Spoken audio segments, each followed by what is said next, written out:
3 jours après le drame qui a coûté la vie à une jeune femme de 24 ans, le traumatisme reste terrible à Marseille. Un décès dû à un tir aveugle de Kalachnikov en pleine rue alors que la victime était dans son lit. Je vous le rappelle. Bonsoir Boris Karlamov. Vous êtes envoyé spécial de BFM TV sur place et en ce moment même, des habitants forment un rassemblement spontané à vos côtés. Effectivement Yves, on est au cœur de ce quartier de Saint-Is et vous le voyez sur ces images de Matteo Luxero, il y a plusieurs dizaines de personnes. Ce sont des habitants du quartier qui sont venus se rassembler pour tout d'abord observer une minute de silence en hommage à Sokaina alors que son appartement se trouve à moins de 50 mètres de nous. Il y a également un député Renaissance de la 6e circonscription qui est venu apporter son soutien et plusieurs acteurs éducatifs qui sont venus faire un appel au calme et promettre qu'il y aurait des solutions très rapidement. C'est le désarroi qui règne ce soir une nouvelle fois dans ce quartier. Il y a énormément de colère, d'incompréhension. Comment a-t-on pu en arriver à un tel drame alors que cette jeune femme de 24 ans était sagement en train de réviser dans sa chambre lorsqu'elle a pris une balle perdue. Donc plusieurs dizaines de personnes qui sont donc venues ce soir en quelque sorte pousser un cri de colère et puis surtout rendre hommage à cette jeune femme de 24 ans décédée dimanche soir. Alors Boris, vous avez pu recueillir donc aujourd'hui le témoignage de la mère de Sokaina. C'est une femme bouleversée que vous avez rencontrée, mais elle souhaite absolument s'exprimer. Effectivement, elle nous a autorisé avec Nicolas de Roussy à la rencontrer ce matin. Nous sommes arrivés dans son salon, il y avait des membres de sa famille, plusieurs voisins. On a échangé avec elle pendant presque une demi-heure. Une femme bouleversée, choquée par ce qu'il s'est passé. Un mélange de tristesse mais aussi de colère puisque selon elle, elle n'est plus en sécurité dans ce quartier. Cela fait maintenant plusieurs années qu'elle sent qu'il y a un danger imminent. Ce quartier, il se situe dans le 10e arrondissement de Marseille. On est à l'est de la cité Phocéenne, non loin du parc national des Calanques. Et il y a en fait deux visages à ce quartier. Le jour, c'est extrêmement tranquille, aucun problème de sécurité. Mais dès que la nuit est en train de tomber, là, les dealers sont en train de s'emparer de ce quartier. Et puis ça change considérablement de dimension. Il y a un danger tous les soirs, toutes les nuits. La mère de cette jeune femme de 24 ans craint même qu'il y ait de nouvelles coups de rafale, de nouveaux tirs de Kalachnikov dans les prochains soirs ici. Elle songe même, Yves, à quitter définitivement ce quartier de l'Est marseillais. Nous allons écouter tout de suite ce témoignage exceptionnel. Donc la mère de Sokaina revient évidemment sur le soir du drame. C'était dans la nuit de dimanche à lundi. Quand je travaille, c'était dimanche. Alors on a fait la douche, on a mangé et tout ça. Mais comme elle est toujours dans sa chambre, c'était la dernière qui mange. La dernière, mais c'est elle qui prépare son repas seule. Alors moi, avec la petite, on a mangé. On est allé, quand je partage la chambre avec la petite, et puis on est allé s'allonger dans le lit, on regarde un peu le téléphone comme tout le monde. Un coup, on a entendu des tirs, des Kalachnikov. Mais au début, je croyais que c'était le pétard. Mais c'était fort comme un peu. On est allé voir à la cuisine. Non, c'était à la cuisine. Et puis moi, j'ai eu peur, j'ai dit à la petite, ferme la fenêtre. Et puis j'ai dit, ferme, on ne sait jamais ce que... Et puis je comptais de retourner dans ma chambre. Après la petite m'a dit, maman, je vais récupérer mon chargeur. Il est dans la chambre de Sokaina. C'est là où on avait. Elle est rentrée, j'entendais des cris. J'ai vu ma fille par terre, du sang. C'est une rivière. Et le sang, ça coulait de partout. Alors quand je l'ai tournée, la joue là, c'est un trou. C'est un trou, la balle, elle est passée de là, elle est montée au cerveau. La vie pour moi, c'est fini pour moi. J'ai plus rien dans la vie. Ma fille s'est fait tuer dans sa chambre. Je peux pas imaginer ça, même dans les guerres, j'ai jamais vu ça. La tête explosée. C'est une belle fille, vraiment c'est une belle fille. C'est une étudiante à la fac. Elle est souriante. C'est une fille qui vraiment qui vient discuter. C'est une fille. Si vous rentrez dans sa chambre, plein de livres. Il y a beaucoup de choses. Il est parti, dommage. Bon, il est parti, il m'a laissé. Je ne sais pas pourquoi il m'a laissé trop tôt. Beaucoup de choses. Elle avait beaucoup de choses dans sa tête. Elle m'a dit, je fais le droit. Après, elle voulait aller faire une école commerciale. Elle avait beaucoup de projets. Même, elle a travaillé. C'est une fille, je ne peux pas me dire, elle a beaucoup de choses. Bien. La France, c'est fini la France. C'est fini la France. Il n'y a plus de règles. Il n'y a plus de loi en France. Il n'y a plus rien en France. Ça fait un moment que ça a duré quand même. Ça fait un moment. Je ne sais pas pourquoi. Je ne sais pas les problèmes, c'est quoi. Je ne sais pas les problèmes, c'est les parents, c'est l'État, je ne sais pas, c'est les politiciens, je ne sais pas. Ça, c'est la question que je me pose moi-même. C'est-à-dire, c'est la sécurité, c'est ça? Il n'y a pas de sécurité. On a peur. Il n'y a plus de sécurité. Nous, on vit dans le quartier. On a peur des jeunes avec les kalachnikovs. On téléphone à la police, mais même la police, ils ne peuvent rien faire. C'est la vérité.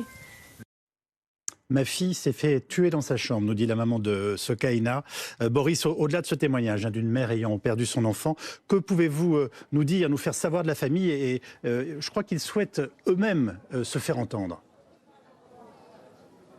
Oui, effectivement, puisque Leïla elle a délivré plusieurs messages. Tout d'abord, elle en appelle à l'État. L'État doit prendre ses responsabilités. Il doit cesser de nous abandonner. Elle, eh bien, elle réclame plus de moyens policiers dans ce quartier. Alors, tout à l'heure, et pour la première fois, on a vu arriver avec Nicolas de Roussy plusieurs cars de CRS. Mais selon une source policière, eh bien, cela fait partie d'un dispositif classique, entre guillemets, d'un dispositif de sécurité. Il demande de l'apaisement. Mais bon, Leïla, aujourd'hui, eh bien, elle en a marre de croire à ses promesses de politique. Voilà ce qu'elle nous dit mot pour mot. C'est pour cela qu'elle va prendre la décision de déménager dès qu'elle pourra. Mais là, on en est au temps du deuil. Elle reste à son appartement, entourée par les siens. Il y a sa petite fille, la sœur de Sokaina, qui est à ses côtés. Ses voisins sont aussi rassemblés dans ce salon où ils sont en train bien de boire du thé, d'échanger. Et ils tentent tant bien que mal de réconforter cette mère de famille qui a donc perdu son enfant dimanche soir. Une dernière information, Yves. L'autopsie du corps de Sokaina devait se dérouler aujourd'hui. Les obsèques devraient prochainement se dérouler. Il y a une association locale ici eh bien, qui a mis en place une sorte de récolte pour pouvoir financer entièrement les obsèques de Sokaina. Mais tous ces gens qui sont rassemblés derrière moi, eh bien, ils vivent dans l'angoisse qu'à nouveau les tirs de Kalachnikov se refassent entendre dans la cité dans les toutes prochaines heures. Boris Karlamov en direct de Marseille avec Nicolas de Roussy pour BFM TV. Nous ont rejoint Christophe Rouget qui est secrétaire général adjoint du syndicat des cadres de la sécurité intérieure, Joseph Agostini qui est lui psychologue et psychanalyste, Amandine Atalaya, éditorialiste politique de BFM TV, Guillaume Fard, consultant police-justice de notre chaîne. Guillaume, où en est-on de l'enquête sur la mort de Sokaina ? C'est une enquête compliquée, oui. D'abord parce qu'il n'y a pas de vidéoprotection, donc il n'y a pas d'images qui sont immédiatement exploitables pour les enquêteurs. Il y a des relevés balistiques. Donc, on voyait les images des impacts de balles dans les murs il y a quelques instants. Oui, c'est incroyable. Parce que la Kalachnikov est une arme de guerre, il faut le dire, particulièrement meurtrière, et ça peut traverser les murs selon les matériaux qui les confectionnent, évidemment, et ça traverse également un véhicule de part en part, une Kalachnikov. Les douilles ont été récupérées, il y en a une bonne vingtaine, elles sont en cours d'exploitation, ne serait-ce que pour voir si on peut les relier à une arme en particulier, si cette arme a un passé, si elle permet de remonter une filière. Et ensuite, il y a un gros travail autour des témoins oculaires éventuels. Et par ailleurs, vu que c'est probablement sur fond de trafic de stupéfiants, les indicateurs, les fameux tontons, comme on les appelle dans le jargon policier. Alors, si le tireur est retrouvé et identifié, quelle peine peut-il encourir dans la mesure où l'on parle d'un homicide involontaire ? Alors, si c'est pour homicide involontaire qu'il était jugé in fine, parce qu'il peut encore y avoir de multiples requalifications, l'homicide involontaire, c'est puni entre 3 et 5 ans d'emprisonnement, selon les circonstances aggravantes qu'on peut retenir contre vous. Bon, là, vu qu'il s'agit d'un tir avec une arme de guerre, même en l'air, on pourrait retenir des circonstances aggravantes. Donc le quantum de la peine, au maximum, c'est 5 ans. Après, tout dépend des antécédents judiciaires de cette personne et évidemment du déroulé du procès, le cas échéant. Christophe Rouget, un policier marseillais, nous disait hier qu'il est quasiment aussi facile d'acheter une Kalachnikov que de s'acheter une baguette de pain à Marseille. Est-ce que c'est une réalité objective que nos policiers vivent et voient aujourd'hui ? Oui, cette histoire, elle est dramatique. Et vous savez, souvent, quand on est dans la police, c'est pour résoudre ces enquêtes. Et on pense tous à Sokaina, oui, les armes circulent librement. Et malheureusement, il y a une enquête et on va certainement, au bout du bout, trouver que c'est des pieds nickelés, mais des pieds nickelés de 15 ans qui rafalent des immeubles et qui sont des criminels parce qu'ils veulent marquer leur territoire au niveau du stupéfiant. Et ça, c'est dramatique parce qu'aujourd'hui, on a une vague de trafic de drogue, un tsunami qui submerge la France. Et on a les policiers en face qui ont des sacs de sable et qui essayent de faire en sorte que l'eau ne passe pas de toutes parts. Comment on lutte contre ce trafic d'armes? Est-ce que, comme pour la drogue, les saisies augmentent? Elles explosent. Les policiers sont pleinement engagés et chaque jour, à Marseille comme partout en France, on saisit des armes. Oui. Mais ces armes, elles viennent de partout en Europe.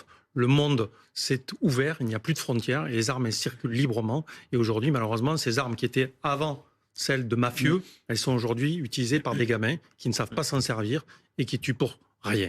Des saisies d'armes ont lieu.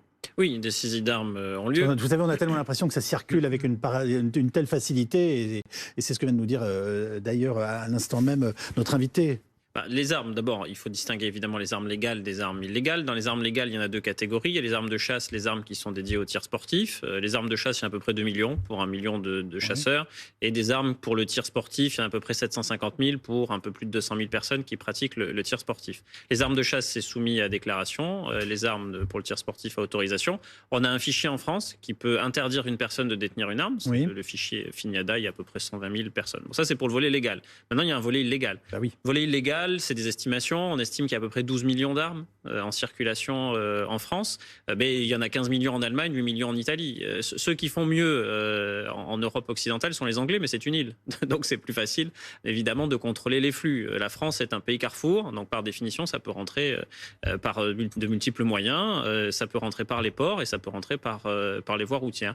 Donc c'est à peu près 12 millions le chiffre. Et il y a effectivement une part de ces armes qui sont des armes de guerre, notamment des Kalachnikov, pour protéger le trafic. C'est à peu près 2500 €, une bonne Kalachnikov. Moins bonne, c'est 1500. 2500 €, vous avez une bonne Kalachnikov de confection serbe avec 2 chargeurs. On sait d'où viennent ces armes, Christophe Rouget? Oui, Guillaume Farl l'a dit, souvent des théâtres de guerre qui viennent. Après, on a les pays de l'Est qui se sont ouverts. On a des stocks considérables d'armes qui viennent de tous ces pays de l'Est. Et puis, on a une course partout. Et donc, ces armes, elles viennent de tous les pays. Elles sont vendues même par Internet. Elles arrivent. Vous avez des flots qui arrivent dans les ports aujourd'hui en Europe. Et c'est difficile de contrôler tous ces containers qui arrivent du monde entier. Joseph Agostini, qu'est-ce qui vous a marqué dans le témoignage de cette mère que l'on vient d'entendre il y a quelques instants? Alors, évidemment, c'est terrible. D'ailleurs, on assiste au pire des deuils, le deuil d'une fille, d'un enfant. Mais il y a aussi quelque chose de précieux dans ce qu'elle nous dit. Finalement, elle nous dit, pour moi, la vie, c'est fini. Et je pense que pour elle, évidemment, en tant que mère, mais il y a aussi à un moment donné quelque chose qui se termine peut-être pour ces populations qui vivent en état de dissonance cognitive en permanence, dans la mesure où elles vivent dans l'insécurité, dans un état de droit, quelque chose qui les met dans un total paradoxe et qui aggrave encore le traumatisme, dans la mesure où comment faire effectivement pour vivre cette injustice au grand jour, au jour le jour, avoir des dealers qui gagnent plus qu'un prof débutant, il faut le dire quand même, par des moyens illégaux, qui tue une étudiante dans sa chambre, une étudiante qui essayait d'utiliser des moyens légaux pour s'en sortir, s'insérer. Alors, il y a un total paradoxe. Dans le grand théâtre de la vie, comme ça, il y a des choses, des ironies du sort qui font témoignage. On a l'impression que cette affaire choque particulièrement les Marseillais. On voyait ce rassemblement amical autour de la famille qui avait lieu il y a quelques instants en direct. Est-ce qu'un tel drame peut entraîner un déclic, une mobilisation plus forte des habitants, enfin une réaction? Je pense que la meilleure thérapie dans ces cas-là, c'est que la parole souffrante devienne une parole politique. Et je pense que vraiment, la maman de Sokaina Leila s'est emparée de cela, d'un point de vue médiatique, a eu le courage de parler pour que ça devienne politique, c'est-à-dire pour qu'on s'en empare, pour qu'on s'identifie à elle et pour que cette population, enfin, se sente pleinement capable d'affronter ses propres démons, puisqu'il ne faut pas oublier qu'à un moment donné, je parlais de ces dealers qui gagnaient aussi bien, voire mieux qu'un prof débutant. Il y a aussi une stratégie de survie dans cette population. Stéphane Rouget, ce qui a beaucoup choqué aussi, c'est qu'on est dans un quartier qui n'est pas considéré comme un quartier dangereux et qui est en règle générale plutôt calme. Ça veut dire qu'en fait personne n'est épargné. Personne n'est épargné. On voit bien ce tsunami de la drogue qui touche toutes les villes, Marseille évidemment, avec des quartiers qui sont perdus parce que ces habitants, ils ne pensent qu'à une seule chose, c'est partir de ces quartiers. Et pourquoi elle travaillait? Pour partir de ce quartier. Donc c'est dramatique parce que dans ces quartiers-là, qui va dans ces quartiers le soir? Plus que les policiers. Et donc là, le vrai problème, vous avez dit, il faut qu'il y ait une réaction des citoyens, mais surtout, il faut qu'il y ait une réaction du politique. Parce que le ministre de l'Intérieur fait tout ce qu'il peut pour juguler ce trafic de drogue, mais tous les hommes politiques devraient réagir ce soir et être en soutien de cette jeune femme. Tous les hommes. Où est le ministre de l'Éducation? Où est le ministre de la Santé? La drogue, ça touche tout le monde. Or, on a l'impression que finalement, c'est juste le ministère de l'Intérieur, les policiers qui doivent essayer de résoudre ce drame. Alors, en même temps, Amandine Atalaya, Marseille est une ville qui est chère au cœur de notre président, on le sait. Il a même décidé de faire une sorte de laboratoire national politique de cette ville. Oui, parce qu'il y a 5 milliards d'euros, par exemple, qui vont être mis en place pour Marseille et sur tous les plans. C'est-à-dire, c'est le transport, c'est le logement, c'est l'éducation. C'est au-delà de la seule sécurité. Oui. Et sur la ville de Marseille, là où c'est encore plus dramatique ou paradoxal, c'est que c'est une ville précisément sur laquelle le gouvernement a essayé de mettre des moyens sur la sécurité incroyables. C'est la ville, par exemple, sur laquelle ils ont fait le plus d'efforts en termes de policiers depuis 2021. Il y a eu ces 2 dernières années 300 policiers supplémentaires à Marseille. Il va y en avoir encore 70 supplémentaires cet automne. Donc des moyens sont déployés. Comme vous le disiez, la police en plus fait son travail très bien. C'est-à-dire qu'il y a dizaines de membres de ces gangs qui sont en train d'agir, qui ont été mis sous les verrous encore récemment.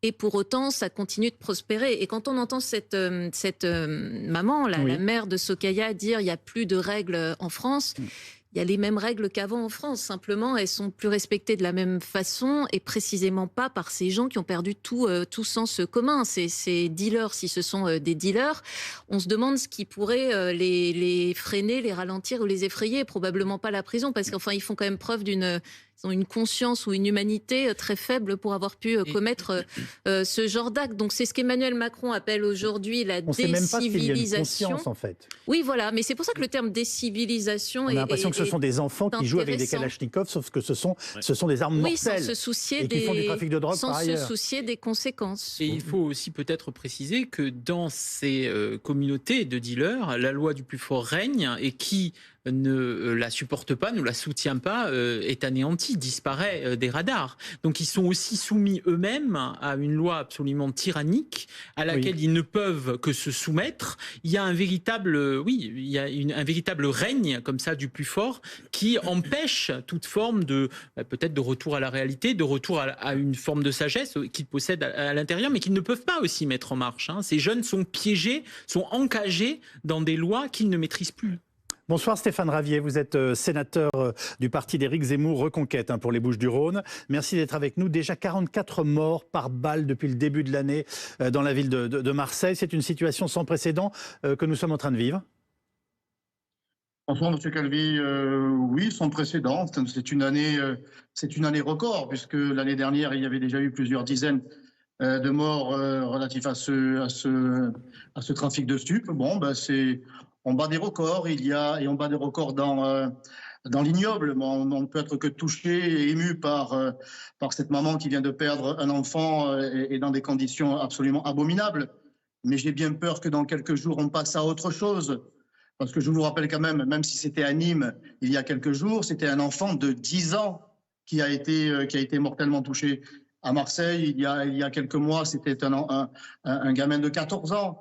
Donc c'est une abomination qui en chasse une autre, et entre ces deux pics d'émotions, eh bien il y a ces dealers qui se rafalent les uns les autres, parce que le trafic est tel, même si la police fait son travail, elle arrête des dizaines, des centaines à Marseille, uniquement à Marseille, de dealers, eh bien le bureau d'embauche tourne à plein régime, parce que l'argent coule à flot comme jamais. Un point de stup, un point de coke dans la cité des Rosiers, dans le 14e arrondissement, où il y a eu encore un mort il y a une dizaine de jours, c'est 30 000 € jour.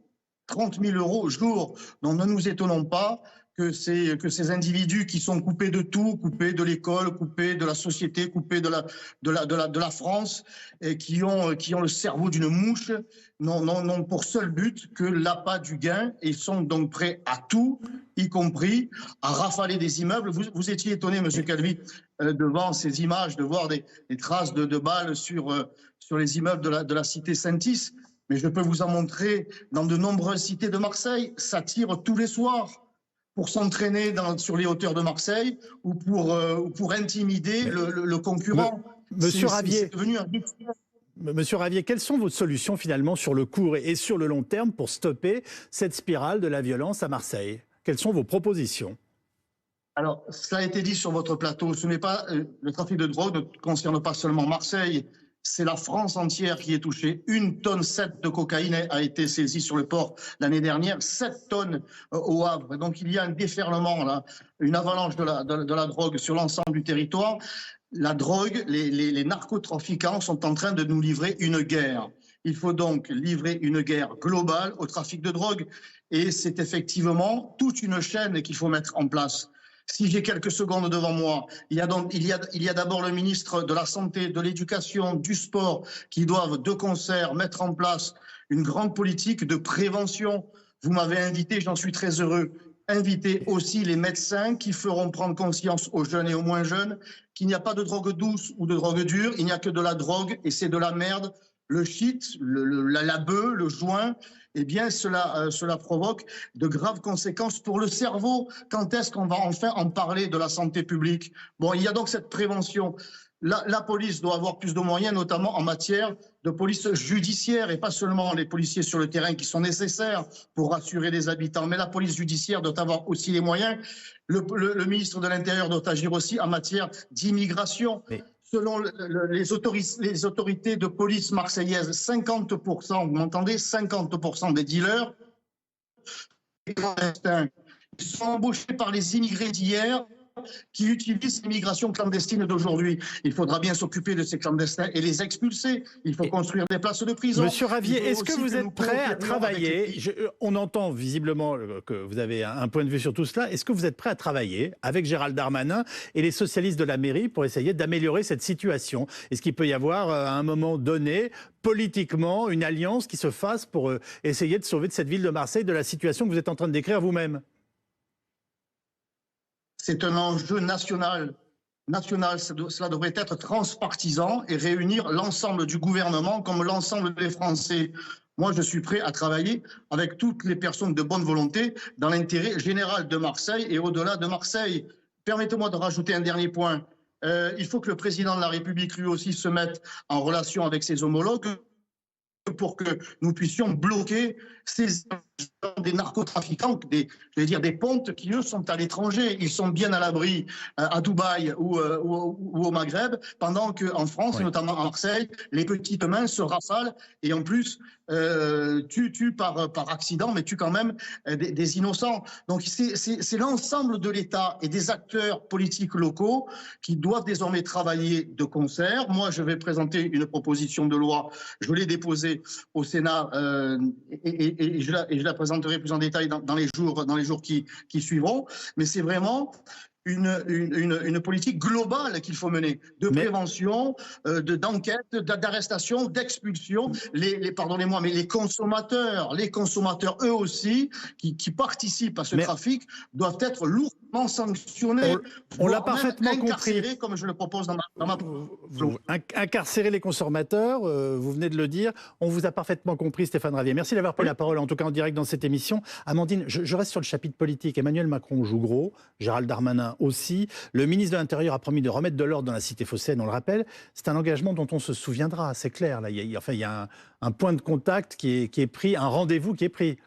Oui, et malgré leurs efforts, aujourd'hui, dans l'opinion française, force est de constater que ça n'est pas payant. Par exemple, il y avait ouais. Tous les ministres de l'Intérieur, tous, depuis 30 ans, ont expliqué qu'ils allaient remettre de l'ordre à Marseille.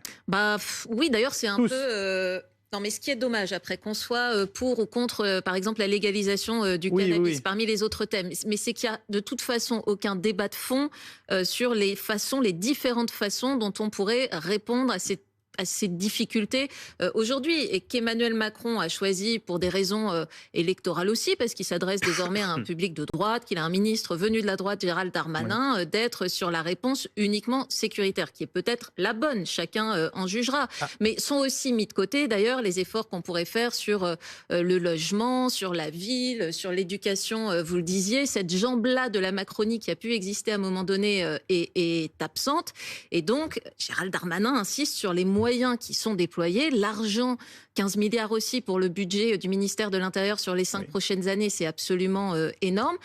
Et pour en revenir à ce que je disais au début, les Français, ne sont pas complètement dupes, et 2, considèrent à 70% que le bilan en termes de sécurité, par exemple, n'est pas bon aujourd'hui. On entendait le ministre de l'Intérieur expliquer hier que la police ne peut pas tout dans ses quartiers, pointant notamment la responsabilité et le rôle des consommateurs. Est-ce que c'est un aveu d'impuissance, Christophe Rouget? Oui, vous savez, ce qui peut alternativement nous dire on va tout régler, et 2 jours après, finalement, c'est peut-être un peu plus compliqué que ça. J'étais au mois de juin avec mes collègues des brigades qui mènent les stupéfiants à Marseille. Aujourd'hui, ils ont à peu près 300 individus identifiés qui sont dans le collimateur, qui pourraient aller chercher demain pour placer en garde à vue parce qu'ils sont impliqués dans tous ces règlements de compte. Ils n'ont pas la possibilité de le faire. Pourquoi? Parce que chaque jour, il y a de nouveau un règlement de compte et on fait des constatations et on fait une nouvelle enquête et ils ne sont pas assez nombreux. On sait qui c'est, et on n'a pas la possibilité d'aller les chercher. On sait qui c'est, et on n'a pas la possibilité d'aller les chercher. Vous vous rendez compte de ce que vous nous dites ce soir sur BFM TV? Je vous le dis, il y a des individus qu'on a identifiés, mais on n'a pas les moyens, la police judiciaire et la justice, de régler en même temps tous ces individus qu'on a dans le collimateur, parce qu'on n'a pas tout simplement un appareil qui permet de le faire. Parce que chaque jour, on a une nouvelle affaire. Vous le voyez sur vos écrans, chaque jour, il y a une nouvelle affaire. Donc il faut repartir sur une nouvelle enquête, et on n'a pas le temps. Donc la police judiciaire, c'est un des éléments primordiaux. Cette police judiciaire, elle est exsangue depuis des années parce que les politiciens n'ont pas allégé la procédure, parce qu'on n'a pas mis les moyens pour travailler plus efficacement. Et en plus, on a un problème avec les consommateurs. Moi, je vois des cris d'orfraie qui sont poussés par certains en disant « Ah ben il ne faut pas stigmatiser les consommateurs ». Mais aujourd'hui, Calvi, quand vous prenez votre voiture, on vous dit « Vous faites mal à la planète ». Quand vous prenez l'avion, c'est pas bon pour l'écologie. Et on ne pourrait pas dire que ceux qui achètent de la cocaïne, de la drogue, demain, ils vont encourager ces trafics et ces tirs de Kalachnikov. Oui, ils sont responsables. Et il faut qu'il y ait des campagnes de prévention qui soient faites pour dire à ces gens, oui, vous êtes responsables. Guillaume, Gérald Darmanin a annoncé hier à Nice la création d'une nouvelle brigade d'investigation contre le trafic de drogue. Elle sera installée à Paris et sur le même modèle que la CRS 8. Elle sera déployée pour des missions ponctuelles. Donc ça veut dire qu'elle peut se déplacer. Est-ce qu'on en sait un peu plus sur cette nouvelle unité? Ce que l'on sait, c'est qu'en fait, ce sont des renforts ponctuels. C'est ça, pour l'expliquer simplement. Mais comme la fameuse CRS 8, qui en fait, sur les 60 CRS que compte le pays, est une sorte de super CRS qu'on peut déployer pour un temps donné. Alors, elle sera à Nîmes jusqu'à la fin de l'année, pour venir en soutien des unités de sécurité publique, c'est-à-dire la police en tenue, pour l'expliquer simplement, qui elle-même est parfois renforcée par d'autres CRS qui ne sont pas cette super CRS 8 basée à Bièvre dans l'Essonne. Et là, c'est exactement pareil. C'est que pour un temps donné, on va vous mettre des moyens supplémentaires. Un peu comme un malade atteint d'une grave maladie, à qui on dirait, là, vous aurez un traitement de choc, mais encore plus dur pendant un certain temps. Mais d'ailleurs, si on file cette métaphore de l'homme malade ou d'une ville malade dans le cas de Marseille, il faut accepter de dézoomer un peu. C'est-à-dire que depuis 3 ans, il y a un traitement de choc parce que les moyens supplémentaires qui ont été mis sur Marseille font qu'il y a une augmentation des saisies, il y a une augmentation des emprisonnements, il y a une augmentation des démantèlements de réseaux, il y a plus de moyens de police qui sont mis dans cette ville et que les pourtant le trafic ne cesse d'augmenter. Oui, mais c'est les effets secondaires de la maladie. Si vous êtes atteint d'une maladie grave et que je vous administre un traitement de choc ou un traitement de cheval, vous allez peut-être revenir me voir en me disant attendez, j'ai plein d'effets secondaires, qu'est-ce qui m'arrive? Ne suis-je pas encore plus malade qu'avant que vous ayez commencé à me soigner? Moi, je vais vous dire, il faut malheureusement en passer par là. Toute la difficulté, c'est pendant combien de temps va durer le traitement? Parce que ça fait 3 ans que Marseille vit à ce rythme-là d'opérations policières plus denses, plus importante, plus significative que par le passé, mais ça fait 50 ans que l'on parle de ces problèmes à Marseille avec un traitement en dents de scie. Il y a eu des pics, des creux. Les propos de Stéphane Ravier disant qu'il fallait déclarer la guerre au trafic de stupes. Vous avez pensé à ceux de Michel Poniatowski, qui était le ministre de l'Intérieur de Giscard d'Estaing entre 74 et 77. Mais on peut faire un copier-coller du discours. Il faut faire la guerre au trafiquant de drogue, il faut plus de moyens dans l'éducation, que tous les ministères s'en emparent, il faut une politique interministérielle, etc. Bon, 74, c'était il y a 50 ans, un demi-siècle. Un demi-siècle après, vous voyez que les mêmes problèmes se posent, parce qu'entre-temps, tout simplement, il y a eu des interruptions, il y a des ruptures dans ce qui devrait être une continuité de l'action publique en la matière. Maintenant, ça fait 3 ans, là, et pendant combien de temps encore est-ce que l'on parlera de cela? Probablement plusieurs mois, plusieurs années, on ne sait pas, mais il y a des efforts qui sont faits, on ne peut pas non plus le nier. Amandine, on l'a vu dans notre dernière enquête d'opinion, la sécurité fait un bond spectaculaire dans la préoccupation des Français. Juste derrière le pouvoir d'achat, il faut s'attendre à ce que l'exécutif continue d'être très actif sur ces questions. Ah oui, bien sûr. Surtout que ça fait un bond de mémoire, notamment chez les électeurs d'Emmanuel Macron, par exemple, qui ont été les Oui, plus impressionnés et les plus effrayés par oui. les émeutes. Et les sondeurs expliquaient que la sécurité qui inquiétait, on le savait déjà, les classes moyennes et populaires, inquiète même désormais cette partie des électeurs qui peut vivre très loin de tout ça, dans les villes, dans les centres urbains, et qui se sentait assez peu concernés et qui, après les émeutes, qui apparemment ont été un déclencheur en termes de révélation pour de l'état de ce pays, ont peur aujourd'hui. Alors néanmoins, la sécurité reste encore derrière le pouvoir d'achat, Bien sûr, oui. y compris par exemple au Rassemblement national.